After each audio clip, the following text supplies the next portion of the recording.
Sequel की तर्ज पर कहानी 7 साल बाद शुरू होती है, जहां साक्षी नुसरत भरूचा अपनी 7 साल की बेटी ईशानी हार्दिका शर्मा के साथ एक गुमनाम जिंदगी बिता रही है। कहानी को आगे बढ़ाने से पहले हम आपको बता दें कि 7 साल पहले इसके पहले भाग में साक्षी अपने पति और ससुराल वालों से खुद की और अपनी बेटी की जान बचाकर भागी थी।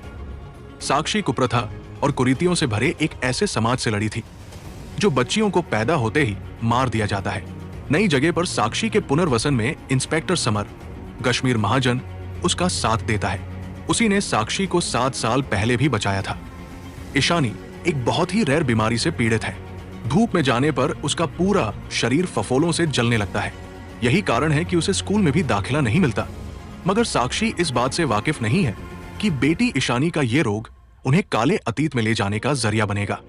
एक दिन मृत मान लिए गए पति सौरभ गोयल द्वारा अचानक ईशानी के अपहरण के बाद साक्षी और समर उसे खोजते हुए उसी भयानक गांव और भूतिया गन्ने के खेतों में पहुंच जाते हैं, जिसके चंगुल से वे जान बचाकर भागे थे। इस बार उस गांव में एक दासी मां सोहा अली खान भी है, जो प्रधान जी की पत्नी है। प्रधान जी को गांव वाले आदि मानव मानते हैं। वो रहस्यमयी गुफा में रहता है और सालों से कुंवारी लड़कियों के समर्पण पर जिंदा है। समर्पण अर्थात उसे कुंवारी लड़कियों का जीवन सौंपा जाता है। साक्षी और ईशानी को गांव के कोने के अंदर एक भयानक भूमिगत दुनिया में कैद कर लिया जाता है। दासी मां ईशानी को प्रधान जी को समर्पित करने वाली है, जिसके बाद गांव वालों का मानना है कि उनके इलाके में खुशहाली बहाल हो जाएगी। क्या साक्षी अपनी 7 साल की बेटी को इस कुप्रथा का शिकार होने से बचा पाएगी या फिर खुद बलि चढ़ा दी जाएगी? ये जानने के लिए आपको हॉरर की इस दुनिया में दाखिल होना होगा। अभिनय के मामले में चाहे वो नुसरत भरूचा हो या सोहा अली खान, दोनों में से कोई भी उन्नी साबित नहीं हुआ है। नुसरत फिल्म का केंद्र है।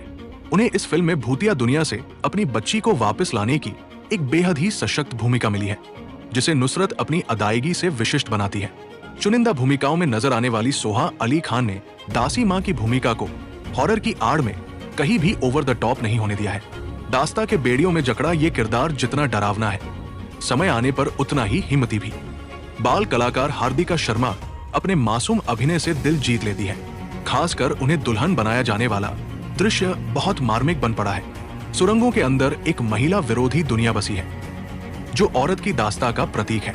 एक ऐसी कहानी जिसमें बच्चियों को पैदा होते ही मार दिया जाना, बाल विवाह, काढ़ा पिलाकर बच्चियों को बड़ा किया जाना, लड़की जात के प्रति घोर घृणा जैसे मुद्दों को बहुत ही शानदार अंदाज में बुना है।